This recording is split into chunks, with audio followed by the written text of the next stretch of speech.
காலம் கடந்து யாவும் கடந்த சீற்றம்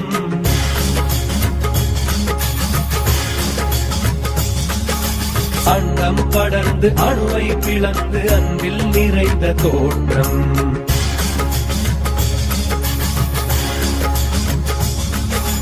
இன்று நீயாடும் தாண்டவம் கோடி யுகமாயை மாய்க்க வேண்டும்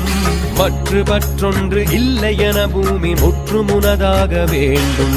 பித்தன் நீயாட வேண்டும் பக்தர் அடி சேர வேண்டும் முக்தி நிலையாக வேண்டும் சித்தம் சிவமாக வேண்டும் சிவ சிவ சிவ சிவ இது சிவயுகமென சிவகணங்கள் கூடியாடவே ஹர ஹர